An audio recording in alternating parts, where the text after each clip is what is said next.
بسم اللہ الرحمن الرحیم۔ السلام علیکم ورحمۃ اللہ وبرکاتہ۔ آج آپ لوگوں کو یہ حدیث سناؤں گا، آج سنیں۔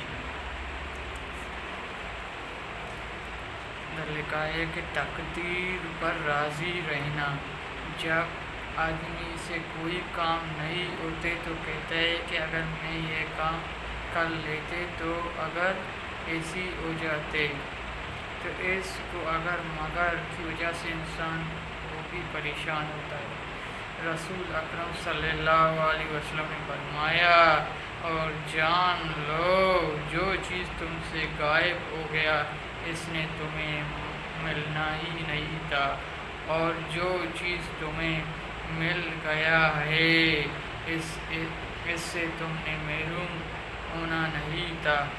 حضور صلی اللہ علیہ وسلم نے یہ بات ارشاد فرمایا کر اگر مگر کہ ساری راستے بند کر دے، تو اس لیے پیارے نبی اکرم صلی اللہ علیہ وسلم نے فرمایا، بے شک اللہ کا لفظ شیطانی عمل کے راستے کھول دیتا ہے۔ جس نے کہا اگر یہی ہوگا، گویا اس نے شیطان کے لیے راستہ کھول دیا۔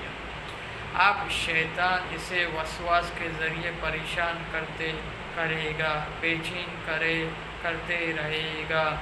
اگر میں یہی کاروبار کر لیتے، اگر فلاں جگہ رشتہ ہو جاتے، اگر میں پہلے سے ایسی کر لیتے، میری دوستوں جو ہونا تھا تو وہ تو ہو گیا، لیکن اس کا اگر مگر کی وجہ سے تو کچھ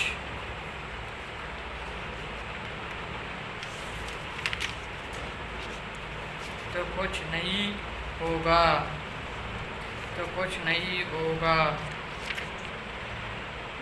البتہ اس کی بے چینی کی ضرورت بڑھے گا۔ یہ تھا ہمارے تقدیر پر راضی ہونا۔ یہ ہمارا حدیث تھا۔ انشاءاللہ اگلے حدیث آپ کو آگے پڑھاؤں گا۔ انشاءاللہ دوبارہ ملاقات ہو جائے گا۔ ابھی اجازت دیجیے، پھر انشاءاللہ ملاقات ہے، پھر آگے حدیث انشاءاللہ سنائیں گے۔